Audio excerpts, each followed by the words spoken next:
It was 6:47 in the morning. The alarm had been ringing for almost 10 minutes. But Daniel didn't move. He just lay there, staring at the ceiling, listening to the sound that he hated more than anything else in the world. Tomorrow, he thought. Tomorrow I will wake up early. Tomorrow I will start fresh. But he had been saying, tomorrow, for the last 3 years. Daniel was 26 years old. He lived in a small apartment on the 4th floor of an old building in Manchester. The walls were thin. The paint was peeling near the window. And the morning light, when it finally broke through the curtains, always landed directly on his face, like the universe itself was trying to wake him up. He worked as a junior accountant at a mid-sized firm. Not because he loved numbers, but because it paid the bills. His real dream, the one he never told anyone about, was to build his own business. A small consulting company. Something that was his. Something that mattered. But dreams need discipline. And Daniel had none. Every night, he made promises to himself. Tomorrow, I will wake up at 5 a.m. I will exercise. I will read for 30 minutes. I will plan my day before checking my phone. And every morning, those promises died the moment his alarm rang. He would hit snooze. Then snooze again. Then again.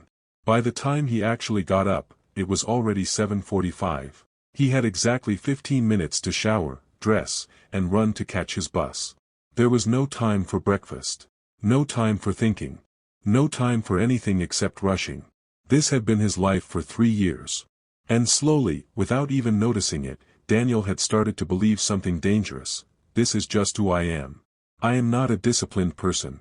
Some people are born organized. I am not one of them. That belief was a lie. But it felt true. And when a lie feels true for long enough, it becomes a prison. On that particular Monday morning, Daniel finally dragged himself out of bed at 7:50. His head was heavy. His mouth was dry. He had spent the previous night scrolling through his phone until almost 2 a.m., watching videos about other people's successful lives, entrepreneurs talking about their morning routines, their 5-mile runs, their cold showers, their meditation practices. He had watched these videos with a strange mixture of admiration and resentment. Good for them, he thought. But that's not real life. Real life is exhausting. Real life doesn't give you time for all of that. He rushed through his shower, the water barely warming up before he had to get out. He pulled on yesterday's shirt because it was the first thing he found. He grabbed his bag, missed his bus by 40 seconds, and had to wait 12 more minutes for the next one, standing in the cold, his stomach growling because he hadn't eaten anything. By the time he reached his desk at work, it was 9:05. His manager, a sharp-eyed woman named Claire, glanced at the clock and then at him. She didn't say anything. She didn't need to. The look was enough. Daniel sat down, opened his laptop, and stared at the screen without really seeing it. His mind was foggy. His body felt like it was running on empty, even though it was barely morning. This was not unusual. This was Monday. This was every day. At lunch, Daniel sat alone in the break room, eating a sandwich he had bought from the shop downstairs because he never had time to make his own food. His phone buzzed. It was a message from his old university friend, Marcus. "Hey man, you free this weekend? I want to tell you about something." Daniel hadn't seen Marcus in almost 8 months. They used to be close in university, both dreaming about starting businesses, both staying up late talking about ideas. But after graduation, their paths had separated. Marcus had moved to London. Daniel had stayed in Manchester. "Sure," Daniel typed back. "Saturday morning? Perfect. Let's meet at 8 a.m. There's a cafe near the old train station." Daniel almost laughed out loud. 8 in the morning? On a Saturday? He hadn't been anywhere at 8 a.m. on a weekend in years. But something in him, maybe curiosity, maybe boredom with his own life, made him agree. "See you then," he wrote. He didn't know it yet, but that simple message would become the turning point of his entire life. Saturday arrived faster than Daniel expected. He almost cancelled twice. On Friday night, he thought about texting Marcus to suggest a later time, something more comfortable, like 11 a.m. But for some reason, maybe pride, maybe a small spark of curiosity he couldn't explain, he didn't send that message. He set his alarm for 7 a.m., which already felt unusual. He woke up groggy, dragged himself out of bed, and made his way to the cafe near the old train station. When he arrived, Marcus was already there, sitting by the window with a cup of coffee, looking remarkably awake and alert for someone who had apparently been up since dawn. "You actually came," Marcus said, smiling, as Daniel sat down across from him. "Barely," Daniel admitted, rubbing his eyes. "I haven't seen 8 a.m. on a Saturday since. I don't even remember." Marcus laughed. "Yeah, I used to be exactly like you." That sentence caught Daniel's attention immediately. "Used to be? What do you mean, used to be?" Marcus leaned back in his chair. He looked different from how Daniel remembered him. Calmer. More focused.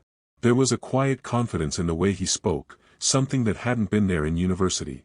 18 months ago, Marcus began, I was a mess.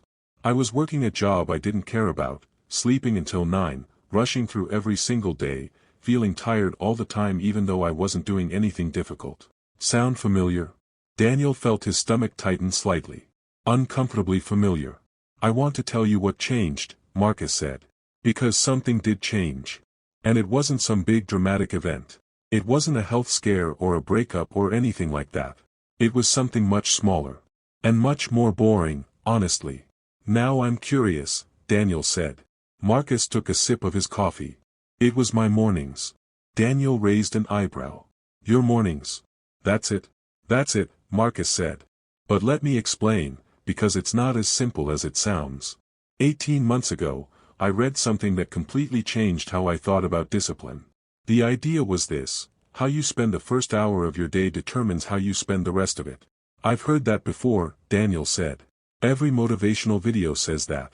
"Sure, everyone says it. But almost nobody actually understands what it means," Marcus replied. "Let me ask you something. When your alarm goes off in the morning, what's the very first thing you do?" Daniel thought about it. "I hit snooze. And then I hit snooze again. Sometimes 3 or 4 times. And what's running through your mind during those snooze sessions?" Daniel paused. He had never really thought about this before. "I guess I'm thinking about how tired I am. How I don't want to get up. How I wish I had more time." "Exactly," Marcus said, pointing his finger slightly. "So your very first thought of the day, every single day, is a thought of resistance. A thought of I don't want to. You are training your brain, first thing every morning, to associate waking up with struggle and avoidance." Daniel sat back in his chair, letting that sink in. "And here's the problem," Marcus continued. "That first emotional state, that feeling of resistance, doesn't just disappear once you get out of bed. It follows you. It colors the rest of your morning. You rush through your shower because you're already behind. You skip breakfast because there's no time. You arrive at work already stressed, already feeling like the day is against you. And by the time you sit down at your desk, you've already lost. Not because of anything that happened at work, but because of the first 10 minutes of your day." Daniel was quiet for a moment. "Okay. That actually makes a lot of sense. But knowing this doesn't fix it. I know I should get up earlier. Everyone knows that. The problem is actually doing it." "Right," Marcus said. "And that's exactly where I was 18 months ago. I knew the theory. I just couldn't execute it. Until I learned that discipline isn't about willpower. It's about systems." "Systems?" Daniel repeated. "Most people think discipline means forcing yourself to do hard things through sheer willpower," Marcus said. "Wake up, fight your tiredness, force yourself out of bed, push through. And yes, that works for a day, maybe 2 days. But willpower is like a muscle that gets tired. You can't rely on it every single morning for the rest of your life. It will fail you eventually, especially on the hard days, the cold days, the days when you slept badly. So what's the alternative?" "Systems," Marcus said again. "A system is something that makes the right choice automatic, so you don't need willpower at all. Let me give you an example. For years, my alarm clock was on my nightstand, right next to my bed. So when it rang, all I had to do was reach over, barely opening my eyes, and hit snooze. It took 0 effort. The path of least resistance was to go back to sleep. What did you change?" "I moved my alarm clock to the other side of the room," Marcus said. "Now, when it rings, I physically have to get out of bed and walk across the room to turn it off. That small change, just moving the alarm clock about 3 meters, made an enormous difference. Because by the time I'm standing up, walking, my body is already awake. The hardest part of waking up isn't being tired. It's the first movement. Once you're standing, you're already halfway there. Daniel laughed softly. That's almost too simple. That's the whole point, Marcus said. Real systems are simple. People think discipline has to be complicated, strict schedules, extreme routines, waking up at 4 a.m. like some kind of warrior. But the truth is, the best systems remove friction from good choices and add friction to bad choices. Okay, Daniel said, leaning forward now, genuinely interested. So you moved your alarm clock. What else? That was just the first domino, Marcus said. Once I was standing, awake, away from my bed, I needed the next step to be just as automatic. So I started preparing the night before. I would lay out my workout clothes right next to the alarm clock. Not folded nicely in a drawer somewhere, right there, visible, impossible to ignore. Why does that matter so much? Because in the morning, your brain is weak, Marcus explained. It's not fully awake yet. It doesn't want to make decisions. If I have to think, even for 30 seconds, about what to wear for exercise, where my shoes are, where my water bottle is, that's 30 seconds of decision-making that gives my resistant brain a chance to talk me out of it. Maybe I'll skip today. Maybe tomorrow. But if the clothes are right there, already laid out, all I have to do is put them on. No thinking required. Daniel was nodding now, slowly. So it's about removing every excuse before it even has a chance to exist. Exactly. You've got it, Marcus said, smiling. Discipline isn't about being a stronger person than everyone else. It's about being smarter about your environment than everyone else. So what did your actual morning look like? Daniel asked. Like, step by step. Marcus pulled out a small notebook from his bag, slightly worn, with a leather cover. I still write it down, even now. Want to see? He opened it to a page and slid it across the table. Daniel looked at it. It wasn't complicated at all. There were 6 simple steps. 1. Wake up at 5:30 a.m., alarm across the room. 2. Drink 1 full glass of water immediately. 3. 10 minutes of stretching or light movement. 4. 15 minutes of reading or planning the day. 5. Cold shower. 6. Healthy breakfast, eaten without phone. That's it? Daniel asked, slightly surprised. I expected something more intense. Everyone expects that, Marcus said. But intensity isn't the goal. Consistency is the goal. I could give you a morning routine with 20 steps, and you'd follow it for 3 days and then quit, because it's exhausting just thinking about it. 6 simple steps, repeated every single day, will beat 20 complicated steps that you abandon after a week. Daniel looked at the list again. Walk me through why each one matters. Like, really explain it to me. Happy to, Marcus said, settling back into his chair like a teacher about to begin a lesson he loved. Step 1, you already understand, Marcus said. Moving the alarm across the room. That forces physical movement immediately, which wakes the body faster than the mind wants to admit. Step 2, drinking a full glass of water immediately after waking up. This sounds small, but your body has been without water for 6 to 8 hours while you slept. You wake up mildly dehydrated, and dehydration is one of the biggest hidden causes of morning grogginess. Most people reach for coffee first, but coffee without water first just adds a stimulant on top of a dehydrated, foggy brain. Water wakes up your actual body. Coffee can come after. Daniel made a mental note. He hadn't thought about that before. Step 3, 10 minutes of stretching or light movement. Not an intense workout. Just movement. Your body has been still for hours. Gentle movement increases blood flow, raises your body temperature slightly, and signals to your brain, we are awake now, we are active now. You don't need a gym. You don't need equipment. Just movement. Step 4, 15 minutes of reading or planning. This is where most people go straight to their phones instead. And that's the mistake that ruins everything. The moment you open your phone first thing in the morning, you are no longer in control of your mind. You are reacting to messages, notifications, other people's demands, other people's opinions. Instead, those 15 minutes should be yours. Reading something that grows you. Or planning your day with intention, deciding what actually matters today, before the world starts telling you what should matter. Daniel thought about his own mornings, how the first thing he did, every single day, was reach for his phone and scroll through notifications, emails, social media. He felt a small, uncomfortable recognition settle into his chest.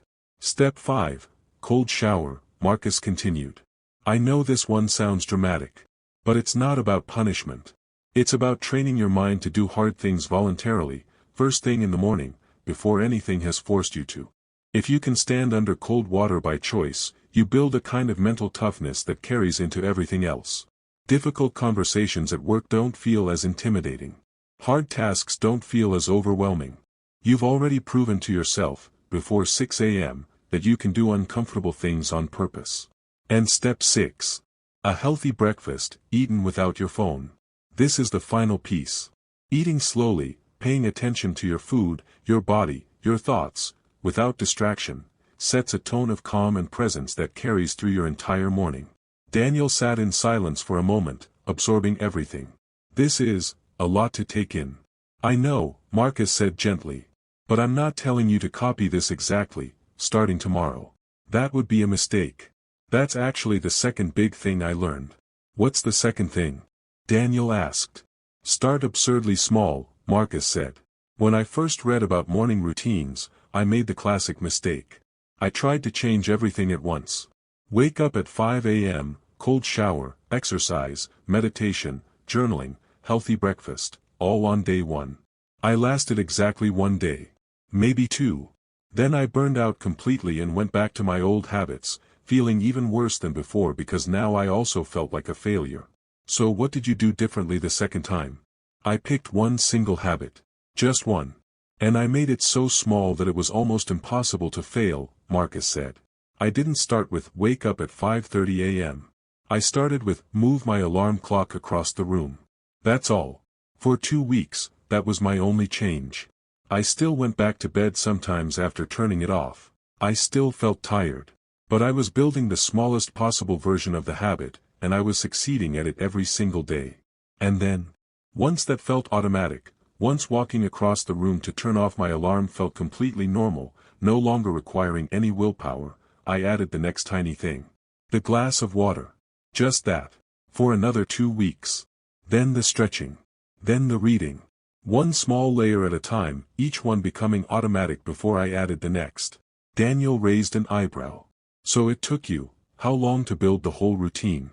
Honestly? About 4 months to build all 6 steps into something automatic, Marcus said. And I know that sounds slow. Everyone wants the transformation to happen in 30 days, like the videos promise. But here's the truth, slow and permanent beats fast and temporary, every single time. I see people try to change everything overnight, and they always go back to where they started, usually within 2 or 3 weeks. Because the change wasn't built on a real foundation. It was built on motivation, and motivation doesn't last. What does last, then? Identity, Marcus said simply. Identity? Daniel repeated. Let me explain it this way, Marcus said. There's a difference between someone who says, I'm trying to wake up early, and someone who says, I am a person who wakes up early. The first person is still fighting against who they believe they are. The second person has already decided who they are, and the actions just follow naturally from that decision. That sounds a bit like positive thinking nonsense, honestly, Daniel said, half joking. Marcus laughed. I thought the same thing at first. But it's not about thinking positive thoughts. It's about evidence. Every single time you do the small habit, even the tiniest version of it, you are casting a vote for the type of person you want to become. One vote doesn't decide the election. But 100 small votes, repeated daily, that decides everything. So when I moved my alarm clock and got up to turn it off, that was a vote. Exactly. A small vote that said, I am someone who gets out of bed when the alarm rings. Not a huge identity shift, but real. And every day you repeat it, the evidence builds. After 30 days, 40 days, you're not trying to be a morning person anymore. You simply are one, because you have 30 days of proof, and your brain trusts proof much more than it trusts promises. Daniel sat there, turning this idea over in his mind. For 3 years, every single night, he had made promises to himself. Tomorrow, I will wake up early. And every single morning, those promises had been broken. He realized now, sitting in this cafe, exactly why that had never worked. He had been trying to convince himself with words. Marcus had taught himself with proof. I think, Daniel said slowly, I've been doing this completely wrong, for years. Most people do, Marcus said. Nobody teaches you this stuff in school. We're taught history, mathematics, literature, but nobody ever sits us down and says, here is how your brain actually forms habits. Here is why willpower alone will fail you. We're just expected to figure it out, usually through years of frustration and failed New Year's resolutions. Daniel looked down at his coffee, which had gone cold while they were talking. He didn't even mind. His mind was somewhere else entirely, replaying the last 3 years of broken promises, snoozed alarms, and rushed mornings. Okay, he said finally. Let's say I want to actually do this. Not just talk about it, like I always do. Where do I even start? Marcus smiled, like he had been waiting for this exact question. You start smaller than you think you need to. What's the one thing, out of everything I told you, that feels the most doable? Not the most impressive. The most doable. Daniel thought about it honestly. Moving my alarm clock. That feels, actually possible. Then that's your starting point. Tonight, before you sleep, move your alarm clock to the other side of your room. That's the only thing I want you to focus on. Not waking up at 5:30. Not the cold shower. Just that one small action. That feels almost too easy, Daniel said. That's exactly the point, Marcus replied. Easy is sustainable. Impressive is not. That night, Daniel went home and did something he hadn't done in years. He actually followed through on something he had said he would do. He picked up his alarm clock, well, his phone, which served as his alarm, and placed it on the small desk across the room, plugged into the wall socket farthest from his bed. He stood there for a moment, looking at the distance between his bed and the desk. It wasn't far. Maybe 4 steps. But it felt significant, like he was rearranging more than just furniture. He was rearranging the architecture of his mornings. He set the alarm for 6:30 a.m., not the 5:30 Marcus used, but a smaller, more honest goal for where he actually was. He lay in bed that night feeling something unfamiliar. Not the usual guilt of I should change, but something quieter. Something like readiness. The alarm rang at 6:30 a.m. Daniel's eyes opened. For a half second, his body did what it always did, reached toward the nightstand for the phone that wasn't there. He froze, confused, then remembered. The phone was across the room. This is it, he thought. This is the moment Marcus talked about. His body wanted to stay in bed. His mind was already constructing the familiar argument, just 5 more minutes. The sound will stop eventually. It doesn't matter today, you can start tomorrow, But something in him, maybe stubbornness, maybe the memory of Marcus's calm confidence at that cafe table, pushed back against the excuse. He threw the blanket off, planted his feet on the cold floor, and walked across the room. 4 steps. That's all it took. He turned off the alarm and stood there, blinking in the early light coming through the curtains. His body felt strange, not energized, not particularly awake, but undeniably standing. Upright. Present. He looked at the bed behind him. Going back felt different now. Less automatic. The spell of the snooze button had been broken, simply because his hand wasn't there to press it. He said out loud, to nobody. That actually worked. The next morning, the same thing happened. And the next. By the end of the first week, walking across the room to turn off his alarm no longer felt like an event. It had become, almost invisibly, just what he did. He didn't add anything else yet. He resisted the temptation to suddenly transform his entire life overnight, the way he had tried and failed to do so many times before. He simply protected this one small habit, repeating it daily, building what Marcus had called evidence. On day 12, lying in bed after turning off his alarm, Daniel noticed something interesting.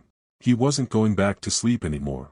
He was just standing there, awake, slightly bored, wondering what to do with the extra 10 minutes he now had before his usual routine began. That was the moment he texted Marcus. I think I'm ready for step 2, Marcus replied within minutes. Good. Glass of water, first thing, before anything else. Keep it by your bed, keep it near the alarm clock, since you're already walking there, That small adjustment, placing a glass of water next to his relocated alarm clock, meant that the same 4 steps that turned off his alarm also led him directly to hydration. 1 action, 2 benefits. No extra decision-making required. 2 weeks later, Daniel added the stretching. He found a simple 5-minute routine online and, just like Marcus described, kept his stretching mat already unrolled on the floor near his desk, visible the moment he stood up. No searching for it. No deciding where to put it. Just there, waiting. He noticed something during this phase that surprised him. The stretching itself wasn't transformative. 5 minutes of basic movement wasn't going to change his life. But something else was happening, something quieter and more important. He was becoming someone who did what he said he would do. For 3 years, the gap between Daniel's intentions and Daniel's actions had been enormous. He intended to wake up early. He intended to exercise. He intended to read more. But intention and action lived in two separate worlds that rarely touched. Now, for the first time in years, those two worlds were beginning to merge. He said he would move his alarm clock, and he did. He said he would drink water, and he did. He said he would stretch for 5 minutes, and he did. Small things. Almost embarrassingly small. But each one was a brick, and bricks build walls, and walls build houses, and somewhere in the distance, though he couldn't see it yet, a different version of Daniel's life was slowly being constructed. Not everything went smoothly, though. Around day 23, Daniel had his first real failure. He had stayed up too late the night before, working on a project for his job that had an unexpected deadline. By the time he finally went to sleep, it was almost 1 a.m. When his alarm rang at 6:30, his body felt like it belonged to someone else entirely, heavy, foggy, resistant in a way it hadn't been in weeks. He walked across the room. That part, at least, had become automatic, but instead of standing there afterward, he sat down on the floor, leaned his back against the wall, and within minutes, he was back asleep, sitting up. He woke an hour later, his neck aching, frustration rising immediately. I failed. The whole thing is ruined now, This was the old voice, the one that had sabotaged every previous attempt at change. The voice that said one mistake meant total failure, that there was no point continuing. That he might as well go back to his old ways since he had already broken the streak. He almost listened to it. He almost decided that the whole experiment was over. But instead, he texted Marcus. I messed up today. Fell asleep on the floor after turning off my alarm. Feel like I ruined everything, Marcus's response came quickly. You didn't ruin anything. You're thinking about this wrong. One missed day doesn't erase 3 weeks of progress. The only real failure would be using today as an excuse to quit completely. Tomorrow, just do the one thing. Walk to the alarm. That's all that matters, Daniel read that message 3 times. The only real failure would be using today as an excuse to quit completely, This was, he realized, exactly what had happened every single time before. One bad day. One missed gym session. One late night. And then the entire effort would collapse, not because of the original mistake, but because of how he had responded to it, with total abandonment instead of simple continuation. The next morning, despite feeling tired, despite the small voice whispering that there was no point, Daniel walked across the room and turned off his alarm. That single decision, to continue despite imperfection, taught him something that no motivational video ever had: discipline isn't about never failing. It's about what you do the day after you fail. By the 6th week, Daniel had layered in the reading and planning step. 15 minutes, every morning, before checking his phone. He started with simple books, first about productivity, then slowly drifting into subjects he had always wanted to learn but never made time for. Economics. Psychology. Eventually, books about building small businesses, the exact dream he had buried under years of exhaustion and rushed mornings. The planning component changed something else in him. Every morning, he would write down 3 things that actually mattered for that day, not the urgent, noisy tasks that screamed for attention, but the things that, if completed, would genuinely move his life forward. He noticed his days at work changing, too. Claire, his manager, mentioned during a one-on-one meeting that his recent project reports had been unusually sharp, unusually organized. Whatever you're doing, she said, keep doing it. He didn't tell her about the alarm clock across the room. It would have sounded too small to explain something that felt, internally, so large. The cold shower came in week 8, and Daniel admitted, even to Marcus, that this one nearly broke him. I genuinely don't understand how this helps anything, he complained one evening over the phone. It's just unpleasant. I stand there shivering for 90 seconds and then I towel off feeling like I survived something rather than improved something. Marcus laughed. That feeling, that you survived something, is exactly the point. You're training a very specific mental muscle, the ability to do something uncomfortable, by choice, with no one forcing you, no one watching, no reward except the simple fact that you did it. Why does that matter for the rest of my day? Because most of life's biggest opportunities live on the other side of discomfort, Marcus said. Difficult conversations. Hard projects. Uncertain decisions. If your brain's first response to discomfort is always avoidance, which is exactly what hitting snooze trains you to do, then you will avoid those bigger opportunities too, without even realizing why. But if you train your brain, every single morning, that you can choose discomfort and survive it, even thrive through it, that training doesn't stay in the shower. It follows you into every room you walk into. Daniel hated the cold shower for the first 2 weeks. By week 3, something shifted. It wasn't that the water felt warmer. It was that his relationship with discomfort itself had changed. He stopped bracing against it quite so hard. He started, in a strange way, almost looking forward to proving to himself, every morning, that he could do it. By month 4, all 6 steps were in place, exactly as Marcus had once shown him on that worn notebook page in the cafe. Wake at 6:30, eventually moving to 6 o'clock, then 5:45, as his body adjusted naturally rather than through force. Water immediately. Stretching. 15 minutes of reading and planning. Cold shower. Breakfast, eaten slowly, without his phone anywhere nearby. But the real transformation wasn't visible in the routine itself. It was visible in everything the routine had quietly rebuilt around it. Daniel started arriving at work 15 minutes early instead of rushing in at the final second. He started bringing his own lunch instead of buying expensive, unhealthy meals from the shop downstairs. He started saving money. Not because he suddenly became frugal, but because a person who plans his mornings tends to plan other things too. The discipline didn't stay contained in 1 hour. It leaked, quietly and steadily, into every corner of his life. 6 months after that first conversation in the cafe, Daniel began working, in the early mornings before his job started, on the business idea he had buried for years. Just 30 minutes a day, using the time he used to spend rushing or scrolling. A simple consulting plan, slowly built into something real, one small morning session at a time. He didn't quit his job immediately. He wasn't reckless. But for the first time in years, his dream had a foundation instead of just existing as a vague wish he mentioned occasionally and never acted on. 1 year after that Saturday morning at the cafe, Daniel met Marcus again, at the very same table, by the very same window. "You look different," Marcus said, studying him. "I feel different," Daniel admitted. "Not dramatically. It's strange, nothing about my life looks completely transformed from the outside. Same apartment. Same job, for now. But everything underneath feels different. Steadier." "That's exactly how it's supposed to feel," Marcus said. "People expect transformation to feel like an explosion. It doesn't. It feels like this, quiet, steady, almost boring from the outside, but completely different on the inside." Daniel smiled, thinking back to that version of himself from a year ago. The one who hit snooze 4 times, who rushed through showers, who believed, with complete certainty, that he simply wasn't a disciplined person. "I used to think discipline was something you were born with," Daniel said. "Like height, or eye color. Something fixed.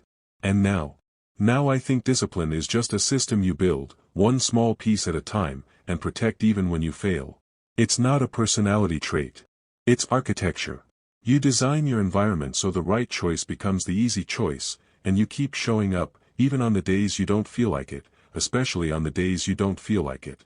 And eventually, the proof builds up, and you simply become the person your mornings have been quietly building, one small vote at a time." Marcus raised his coffee cup slightly, like a small toast. "To small votes." Daniel raised his own cup, smiling. "To small votes." Outside the cafe window, the city was waking up, buses pulling away from their stops, people walking briskly toward their jobs, the early light spreading slowly across the old train station nearby.